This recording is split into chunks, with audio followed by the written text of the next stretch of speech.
Good morning, everyone. My name is Margaret Hinkle. I chair the Post Commission. Let me call this meeting to order and begin with a roll call, please. Commissioner Baker, Morning, President.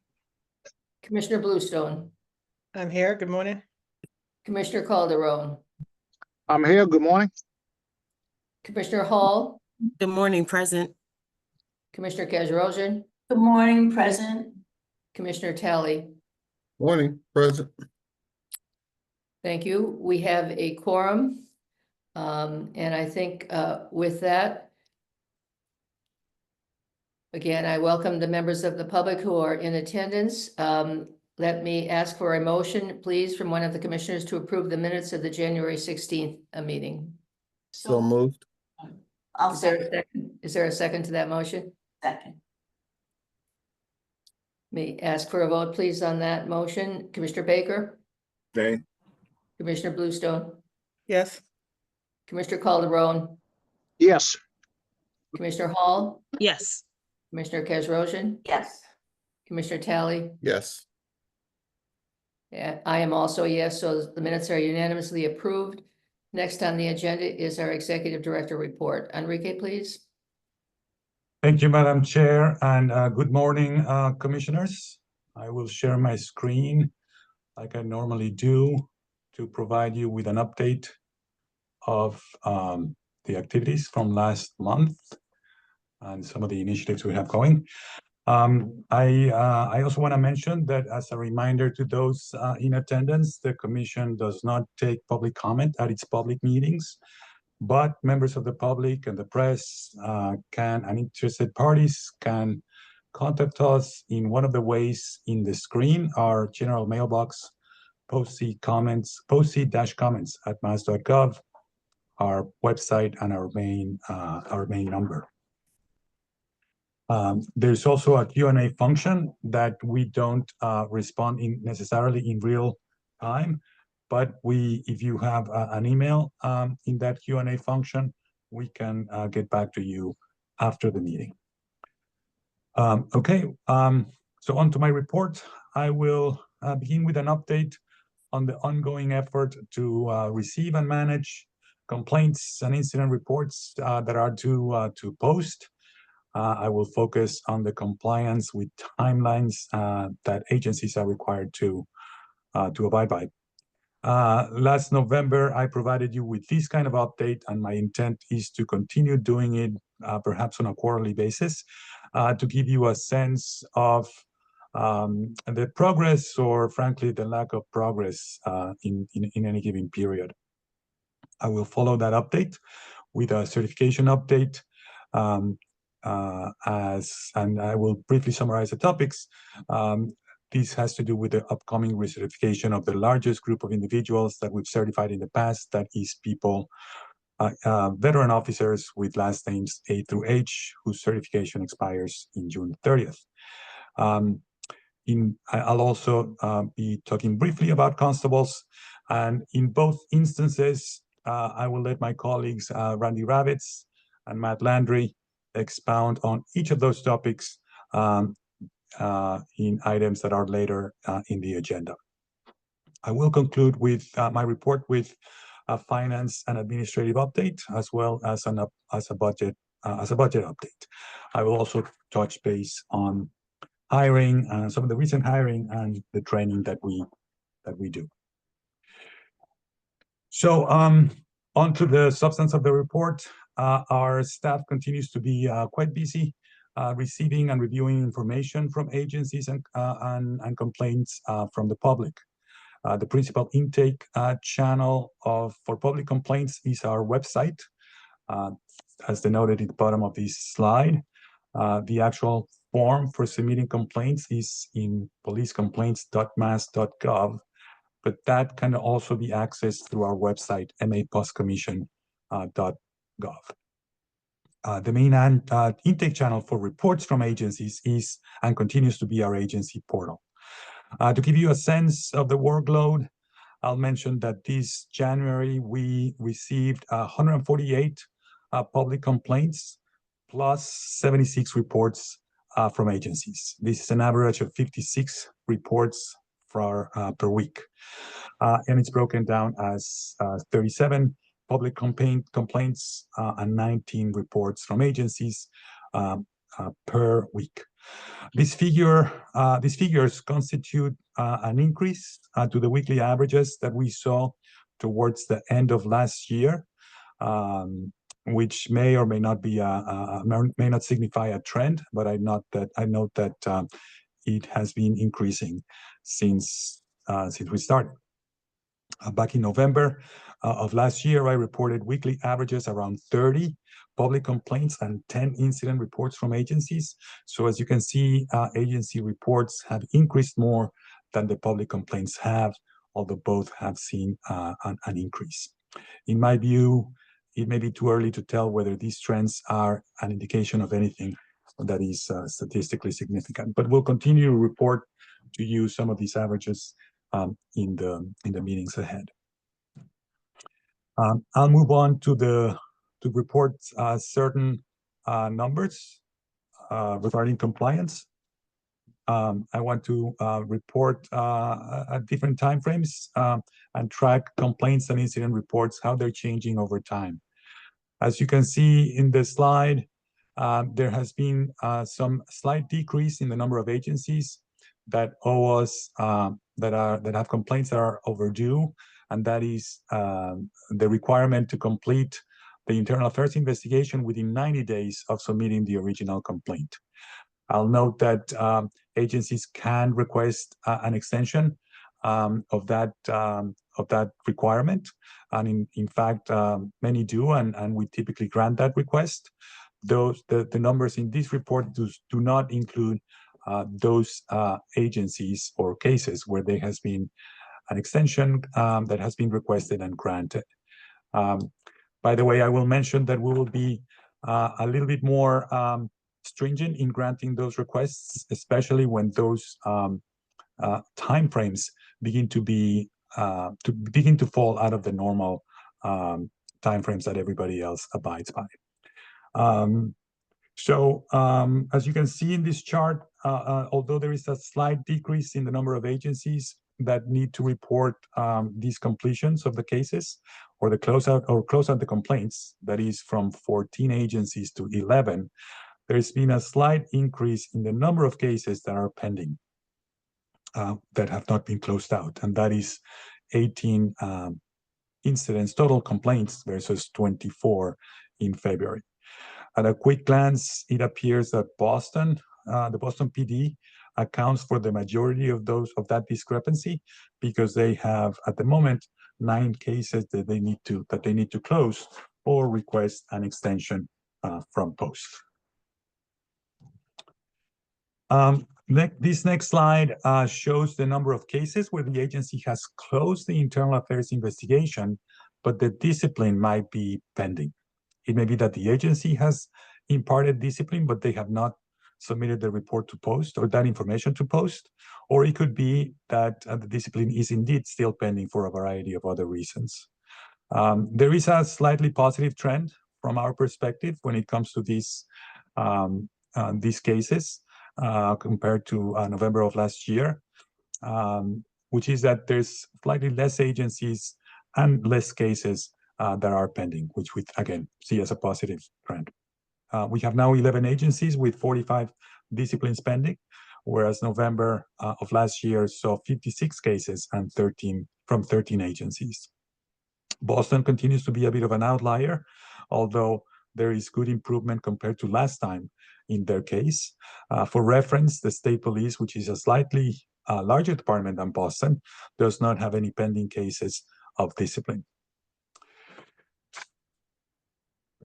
All right, let me move on to briefly mention that later in the agenda, General Counsel Randy Ravitz will be presenting the details to recertify individuals whose certification expires this June 30th of 2025.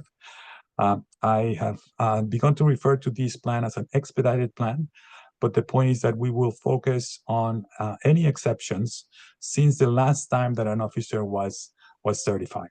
These individuals, as a reminder, have already been certified by post. This is the first group of people that we had to certify in 2022 when their statutorily granted certification expired. All individuals in this group received that certification, and therefore the due diligence that we have to do on them, it will be significantly streamlined. The plan is to implement and begin to move individuals to something that the Commission already approved, which is an expiration of that coincides with their date of birth, in particular their month of birth. So everybody will be moved to a certification timeline that is 3 years plus however many months takes them to their birth month. We continue to track or target opening the portal to accept submissions by May 1st of this year, which is similar to what we did last year. And that is why we are already taking steps to implement what Randy will be describing in more detail shortly. I also want to provide an update of a community meeting that some of us had a couple of weeks ago, actually on January 29, since our last meeting. Commissioners Hall, Bluestone, and Talley were in attendance, and Matt Landry and I provided a presentation on post, which is something that we have done at various times in the past. I want to highlight, however, that during the question and answer period, a theme clearly emerged in that meeting, and that had to do with constables who are executing evictions and the role of the Worcester Police Department in these type of proceedings.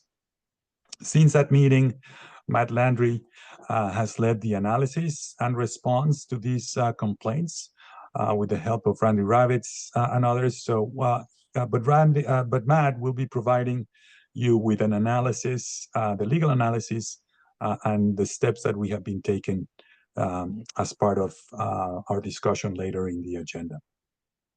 By way of background, the statute denotes that constables must be, who are executing an arrest for any reason, that's the exact language in the statute, fall within post's scope and must be certified in accordance with all the requirements that everybody else has to abide by.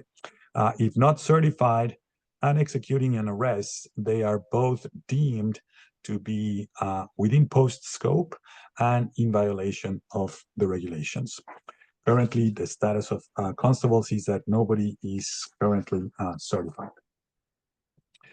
I do want to give a quick overview of the effort or the timeline that we have taken when relative to constables. As early as October of 2022, there was an initial presentation to the Commission about associated issues relative to constables.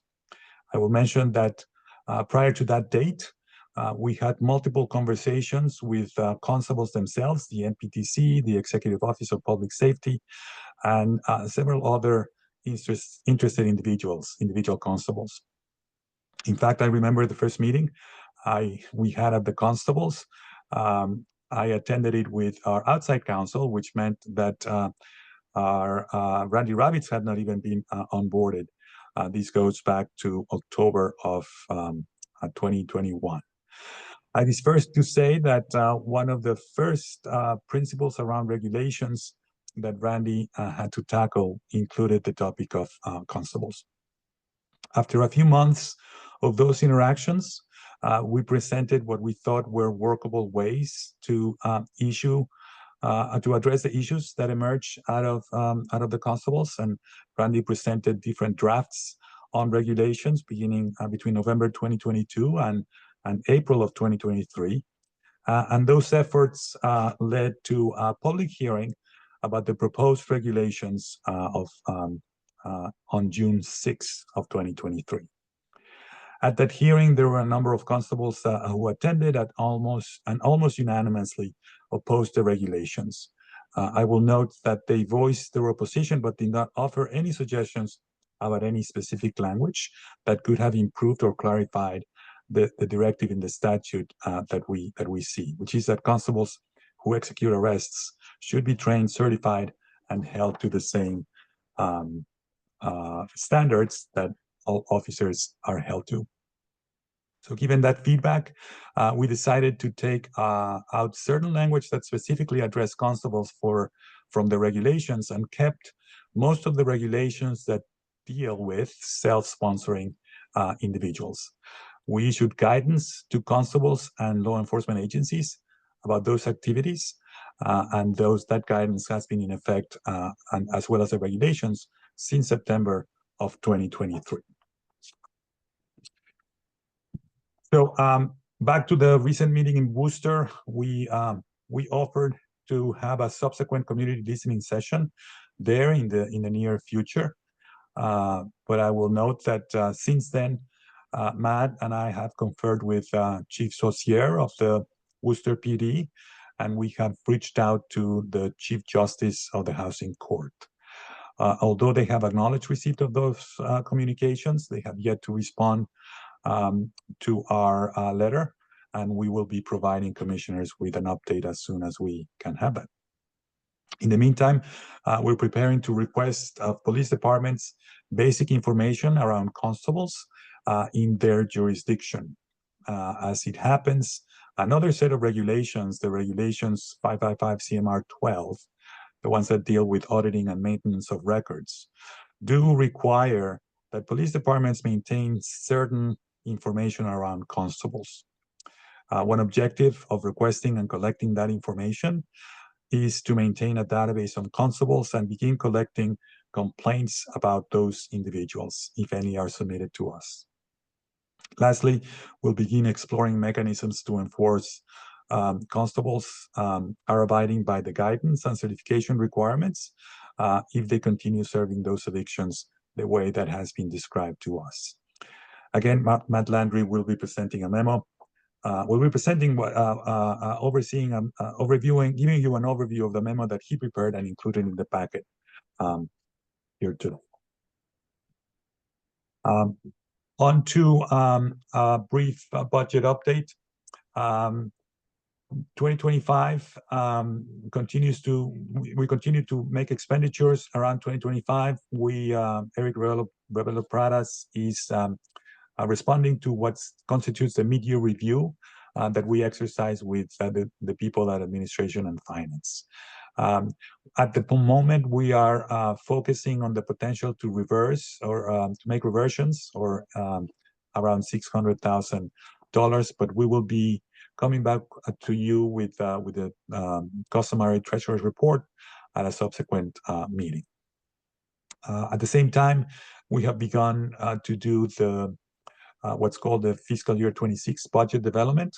The governor's budget was filed on January 22nd of 2025, and it included an appropriation for post that's $8,920,000. This appropriation is essentially about $570,000 less than what we requested. Our request was just under $9.5 million. And what we do next is, like we've done in the past, is prepare testimony and present in front of the Joint Ways and Means Committee, as we have done again in previous years. We will continue to stress the importance of keeping our funding at the level that we requested, even though there are reversions of around the same amount of money that they have decreased from a prior this year from the future year. The reason we requested additional monies is to implement, among other things, an audit program based on the regulations that we promulgated last year. So again, we'll continue to make the case for why that money is necessary, and we'll keep you updated, commissioners, on the developments as they happen. I'll move on to a brief HR update. We recently welcomed a new hearing officer, retired Superior Court Judge Barbara Dorch Okara. We also welcome Alia Siroy, who joined the IT group as a system specialist. We will, in a very short time frame, we will onboard our 4th intake coordinator, and who will supplement the efforts of that group and allow our own Laura Martin to do more of a supervisory planning and strategic thinking that needs to be done. Later on, we are also in the process of hiring for a deputy director of certification, and are planning for another data analyst and some legal interns for the summer, like we did in previous years. Finally, commissioners, I want to provide a brief overview of some of the recent mandatory training that we have provided to our own staff. This is in line with what most other employees of the Commonwealth do on an annual basis. But given recent events, I think it's worth highlighting, in particular, to the topic of implicit bias. Quite sadly, the topic of diversity, equity, inclusion is under serious attack at the federal level and within many other organizations. And I want to stress that the Commonwealth and Post remain deeply committed to this topic, notwithstanding those developments. I share the view of many that there is an important business case to remain committed to this topic. So we will continue discussing at our staff meetings the activities, the initiatives we have around these issues, and we'll continue to do that regularly as it is meant to be done. One example of that commitment is through recurring training. To that end, we recently completed 2 sessions of in-person training on implicit bias. This was a facilitated session designed to examine our assumptions about other people and their situations with limited information, which is really what happens all the time in real life. This has the effect of illustrating our biases and making us reflect on them. And from the comments and feedback that we received after that training, I can report that it was well received and very well worth it.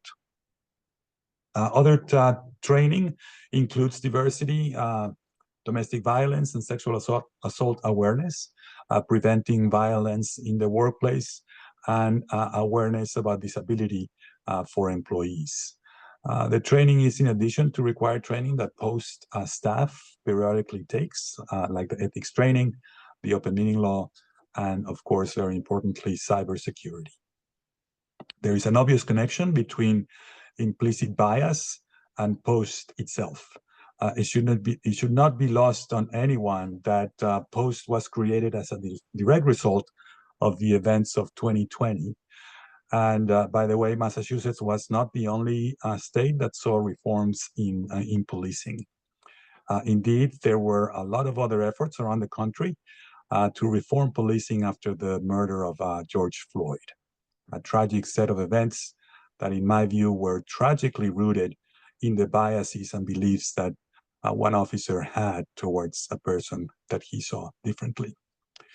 So by engaging in training that addresses biases, we become more aware of the mental shortcuts that we unknowingly use.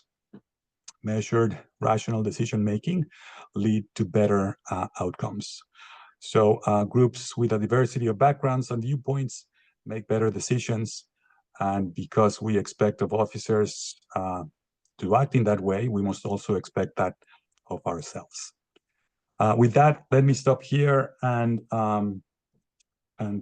pause to see if there are questions or comments from commissioners.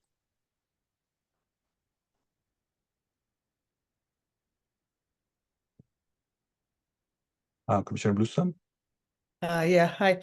I just wanted to go back briefly to the slide on the status of investigations and discipline pending, and just wanted to make a point overall that those numbers are definitely promising and show improvement, and they're very small numbers relative to the size of the departments.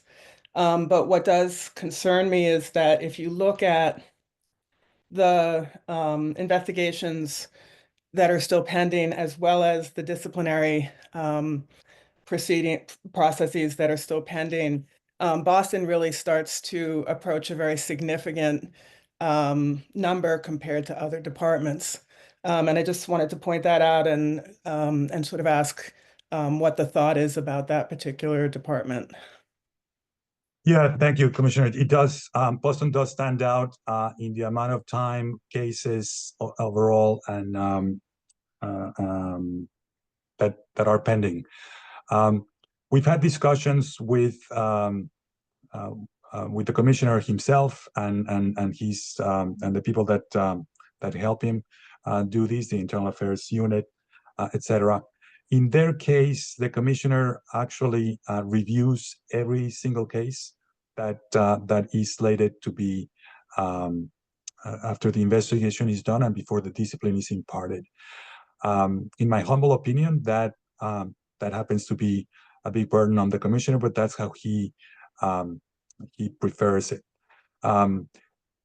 I should note also that these cases do not include cases that maybe are being investigated for. Actually, I should mention that this could include cases that maybe are being investigated for a criminal proceeding. And in the majority of those cases, we grant those extensions. So I'm not reporting them to you as part of these particular figures, but others are things that we do monitor. One of the things that I would like to that I was thinking about reporting to you, perhaps at a future report, is to report the extensions that we granted that are non-criminal proceedings, because those are another piece of the puzzle that the agencies are dealing with, but those that have a criminal proceeding is that the timeline is outside of their control. So that would provide perhaps a fuller picture. But you are correct, Commissioner, that they are, you know, an outlier in this case. It may be a matter of resources. There is a backlog that they're dealing with. So we'll look for trends, positive trends, to be fair. And that's why I want to continue to report to you, you know, over time, not just a snapshot, but a trend, so that you and the public can look for things. The big comparison in my mind, or the big equivalent, is the state police. The state police has a larger, slightly larger workforce, but they are frankly a lot more efficient in cranking out these investigations. Thank you. Appreciate it. Thank you. Other questions from commissioners? I don't think I see any other hands in the air. Thank you very much for your report, Enrique, and thanks to those who have worked with you on the matters that you've reported on. I should also add and welcome Commissioner Crispin, who was not in attendance at the time we took the initial vote on who was attending, but he has been present since then. And so the only commissioner who is not here today is Commissioner Luma. And I think with that, can we move on and take up the next matter on the agenda, which is the Division of Standards update, I believe, from Matt Landry.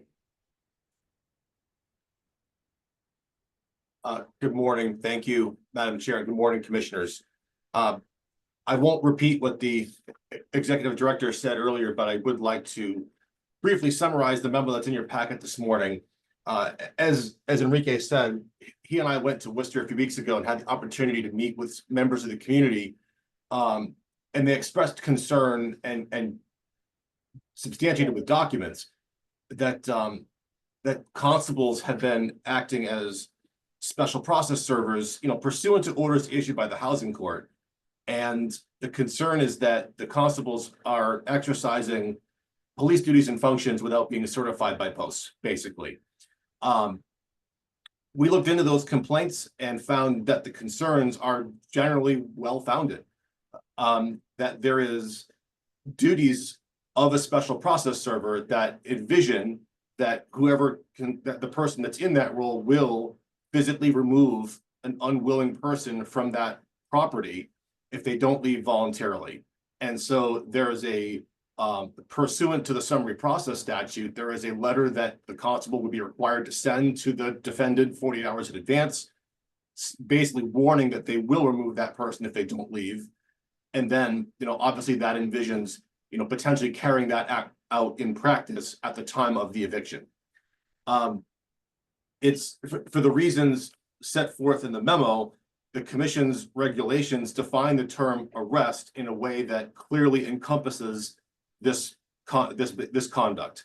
Both the warning letter itself is a show of authority that a reasonable person would find to be coercive, basically telling that person you have to leave or I'm going to remove you. And then the physical action, if that's necessary, would also separately constitute what the commission defines as an arrest, because that again is a show of authority, and potentially, if the constable is armed, and that may not be the case in every situation, but if the constable is armed, there is a separate element of the definition of arrest that says that if the exercise of official powers is facilitated by the use or display of a weapon, that in and of itself could separately constitute an arrest of that kind. So essentially, there really is no question from a legal standpoint that the conduct described falls within the definition of arrest. And so that brings us back to what the executive director mentioned earlier is, does a constable need to be certified in order to carry out those functions? I would submit that the answer to that question is quite clearly yes. And again, as was said, and not to repeat, for over 1.5 years, there have been regulations in force that provide that a constable who is not certified may not execute any type of arrest or otherwise perform police duties and functions. So that is the law. And I think the practice needs to stop. If it's to the extent that it's happening, it needs to stop. There can be a separate discussion about the certification process and how to get constables certified and what that needs to look like. But again, there is a pathway open to them at this time that was created by the regulations in September of 2023. To the extent there are impediments, they haven't been identified to us in a way that's that's been sufficient. But there is a process that's available today, and again, so the practice needs to stop. Constables cannot conduct arrests or perform police functions unless they are certified by post. So there are several steps that we took and are proposing to take, and I'll briefly explain them. So again, as Enrique mentioned earlier, we talked with the chief of police in Worcester, who was very helpful and responsive in with regard to our concerns. He confirmed that constables are not going to be arresting or conducting evictions in the city. And he promised to take certain other steps to have conversations with concerned parties about that as well. We sent correspondence, the commission did, on behalf of the commission, to the Chief Justice of the Housing Court to set forth the legal analysis that I just explained to you, and that's in more detail in the memo. And we look forward to a conversation with the court in the near future. And then I think the next steps that we want to take, subject to any direction or guidance that you may have, commissioners, we would like to work directly with the law enforcement agencies in the Commonwealth to collect information about the constables that are operating within those jurisdictions. Again, that is information that the commission's regulations require those agencies to keep. We would like to obtain that and then get that into our internal systems for a couple of good reasons. Obviously, the goal here needs to be to get constables who want to do arrests certified. And in order to do that, we need to get our internal systems ready for that. And if people want to file complaints about constables, they have to have a way to do that. And then we need to be able to cross-reference that to any certification application that they might want to file, so we can conduct a thorough and diligent review if and when such an application arrives. So to get all the data in the right place, so to speak, it's important for us to get the contact information and the records in our system, internal records in our system, so that we can cross-reference if a certain person applies for certification, we will actually have a way to know if there are complaints about that person in the system. So that is something that we would like to work with the agencies to collect. And we would also contemplate at the appropriate time, you know, if the certification pathway is not being respected and adhered to, the Division of Standards would contemplate at the appropriate time requesting permission to conduct investigations if and to the extent that becomes necessary. So I'm happy to answer any questions that the chair would like me to entertain. Yes, Mr. Kazrosian. Okay, it's really more of an observation on my part than a question. I mean, it just seems to me we're not asking anything more of constables than we're asking of any other law enforcement officer. And it really does concern me that they're, you know, knowing that in order to exercise arrest powers, constables have to be certified, and that not a single constable has even attempted the training to be certified. It's a particular concern to me. So I just hope that it doesn't get to the point where other things occur, such as constables being sued for taking actions that they have no authority to take. I hope it doesn't have to get to that point, because, you know, there's always that possibility, but I would hope that the constables will respect post in the certification process going forward. Thank you. Commissioner Bluestone. Yes, thank you. I appreciate all the work that you've done already to look into this issue and to advise us.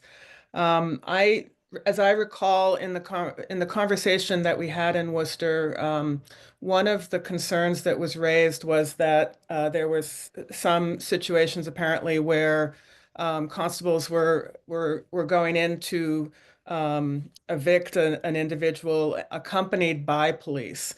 So there were law enforcement officers with them who were providing the support around potentially needing to remove that individual. And it was quite a show of force, as I recall. And I'm just wondering what your thoughts are about that scenario.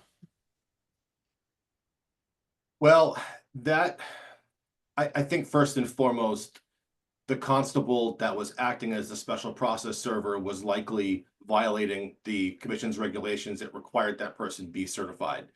Again, I think when we talked with the chief of police in Worcester, I would say he was responsive and more than willing to listen to the commission's interpretation that we put forth to him.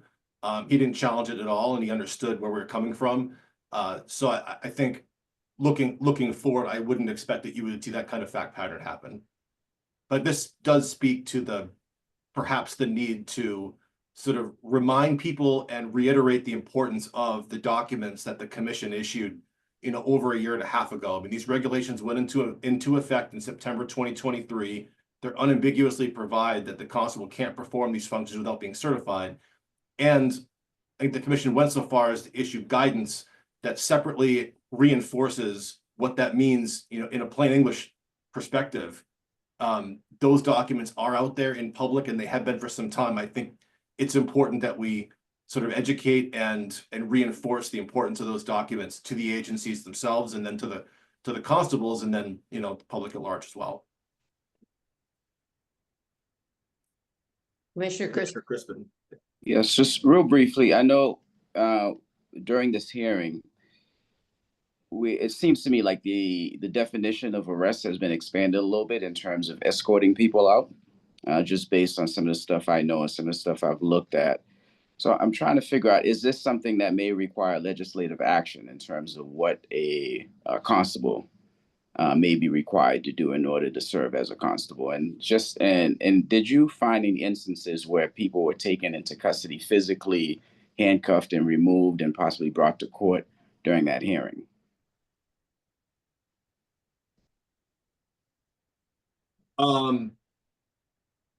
I'm not able to point you to a specific example where someone was physically removed. It may be in there. I can't recall that at the moment, but the definition of arrest is something that was included in those regulations over a year and a half ago. It hasn't changed. That has been how the commission has defined the term arrest. That definition itself is, I believe, well-founded in case law and prior definitions of that. So it's not, it's existed for over a year and a half, and even it itself is based on things that are much older than that. So it's not a new interpretation of what the term means. So yeah, I get that. To me, it just seemed, I don't know, I'm sure people are escorted on a regular basis. I've assisted constables during some of these removals in the past. It's been a long time, but I'm just trying to, so for me, I'm just trying to figure out, yes, there needs to be some kind of regulation that requires constables to go through some kind of training. And what that training entails may be something that the legislature has to step in and say, if you're going to be a constable, these are the steps that you need to take above and beyond what post is saying. And I think that may create some more enforcement on our part. Commissioner Baker. Thank you. I just wanted to add a lot of the admin talk around this is being put back on the police departments and ultimately the chiefs. So speaking for the chiefs, I'll speak to my own community. The constables are not appointed to the police department. They're appointed through the mayor. Is there some assistance from the police department? Yes. And ultimately, we don't know what the day-to-day constable is doing out there. They do not have to check in with us. So I just want to throw some caution to putting all this admin back onto the police departments, because you're talking apples and oranges about what they're doing on a daily basis. So that's a whole separate conversation. You just can't turn to the police department and expect me to know what the one or two constables that are appointed in Framingham. I have no idea what they're doing right now. It does not come through my agency. So I just want to make sure that we're not just going to rely on the chief or a police department to speak for these constables. There's got to be another outlet for that. And we also don't want to just add to that. I mean, I don't even have constables in my org chart, would be the best way to explain it. Thank you. Thank you. Enrique. I was just going to say that the path towards certification is one that's also included MPTC. We had a number of discussions with that includes the MPTC. The constables might, some of them might argue that they want to be certified, but the path is not realistic. And that's where the rubber hits the road, really. From our standpoint and from the MPTC, it should be the same as everyone else. And so that means basic training and whatnot. And I think that's one of the big impediments. I'll mention something else relative to the Commissioner Crispin's suggestion about legislative fix. We've had those conversations to include at least one in one meeting that I recall with the Executive Office of Public Safety, a representative, I'm sorry, I'm forgetting his name, but there seemed to be, at least back then, no traction for making changes to the post to Chapter 6E. That's always a venue, but it becomes a question of the possible. So in the meantime, we have to do with our interpretation of Chapter 6E, our view that they come under the regulations and under scope if they're executing arrests, and we define the term arrest. So we need to reconcile all those things. Thank you. Any other questions or comments? If not, Matt, thank you very much for that fulsome discussion. I think we've all learned considerably from the comments and that you made and the questions and answers to those questions. So unless there's anything further, let me move on to the next matter on our agenda, which is the legal update. And I turn to you, please, Randy, for that. Thank you. I will summarize a memo that's in the meeting packet for the benefit of commissioners and anyone else watching the meeting. And that memo relates to the upcoming recertification process which the executive director mentioned earlier in the meeting. At recent commission meetings, we discussed the work of the Certification Policy Subcommittee to develop a revised set of regulations governing the process of recertifying law enforcement officers. And the full commission received a draft set of regulations and initially resolved certain questions. But there are other aspects that continue to be developed. Principally, the provisions dealing with the statutory requirement that an officer successfully complete a physical and psychological fitness evaluation approved by the commission is one such aspect.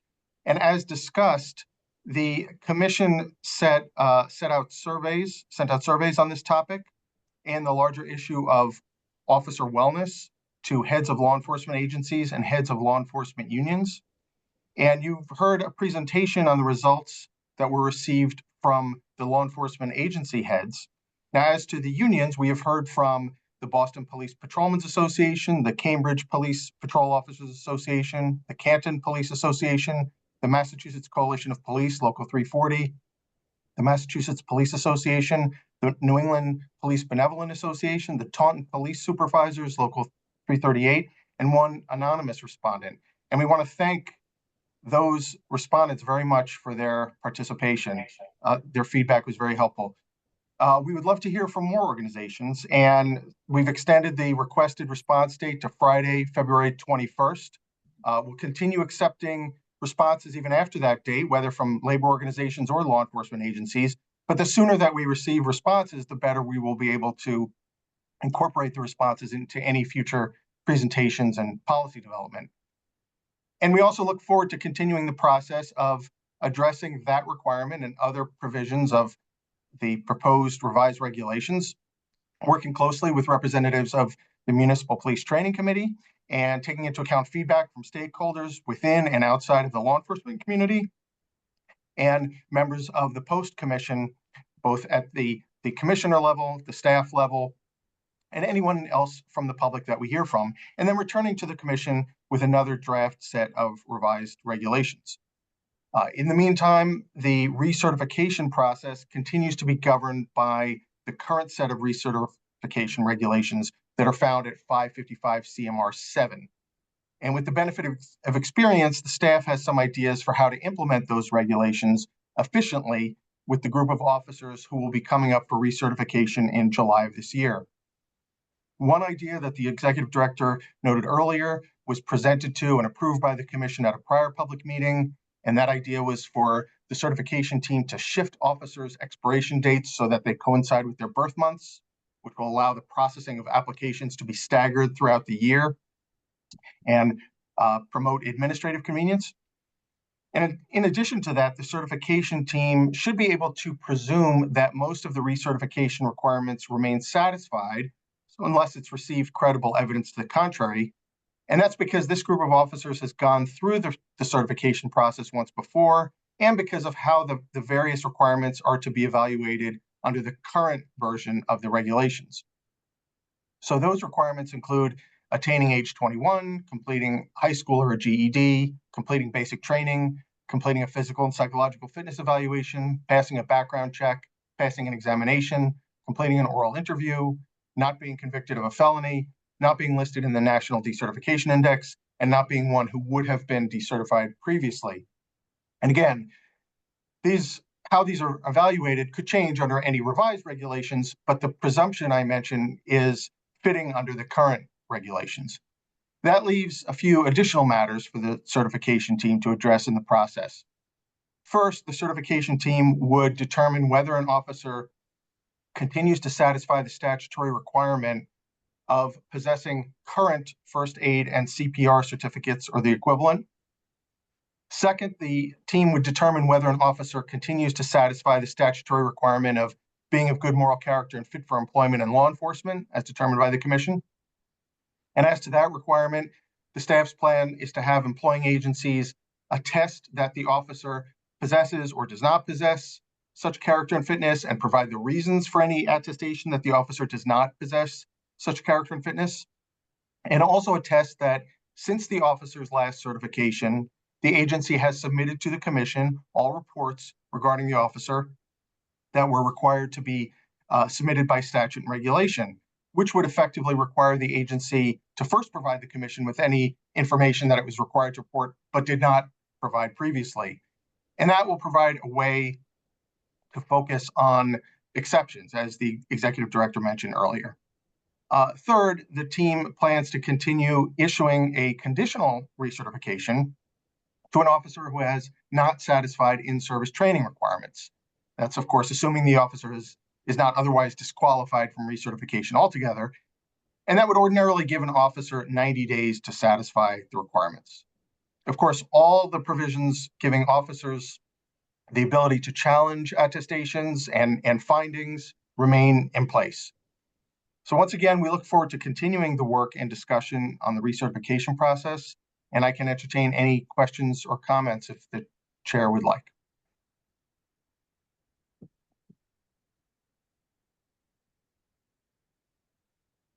Thank you, Randy. I don't think I see any hands in the air. We appreciate the information that you've provided to us. Appreciate the good work of everyone who has helped contribute to that report. And I think with that, we have addressed the matters on the agenda that we intended to address today, correct, Enrique? That's correct, Madam Chair. Thank you. There are no matters not anticipated by me at the time of posting. And so I would at this time entertain a motion to go into executive session in accordance with General Laws, Chapter 38, Section 21A1, to discuss the discipline or dismissal of or complaints or charges brought against a public officer, employee, or individual. The same statute, Section 21A5, to discuss the investigation of charges of criminal misconduct. Also under the same statute, Section 21A7, combined with Chapter 6E of the General Laws, Section 8C2, and to the extent that they may be applicable, General Laws, Chapter 6, Sections 168 and 178, to discuss the initiation of preliminary inquiries and initial staff review related to the same and regarding certain criminal offender record information, and General Laws, Chapter 38, Section 21A7, combined with Chapter 38, Sections 22F and G, to discuss and approve the minutes of a prior executive session. We will consider reports of preliminary inquiry. We will consider division of standards requests to enter into voluntary decertification or suspension agreements, and we will consider requests for approval to conduct preliminary inquiries. With that, is there such a motion? So moved. Is there a second to that motion? Second, Thank you. Commissioner Baker, Yes. Commissioner Bluestone, Yes. Commissioner Calderon, Yes. Commissioner Crispin, Yes. Commissioner Hall, Yes. Commissioner Kesrosian, yes. Commissioner Talley. Yes. I'm also a yes. So that is a unanimous vote. Members of the public, we appreciate your attending. We will not be reconvening any public portion of the meeting after the executive session. So I think with that, commissioners will take a 5-minute recess. I think Jamie has recirculated, or Enrique, have you recirculated? The link, the- yes. The Thank executive session link, yes. Very much. Separate. And members of the staff who have contributed to the very hard work that is clear in the reports that we've heard, we commissioners are very grateful to you for all your efforts. I think with that, we'll leave this public meeting.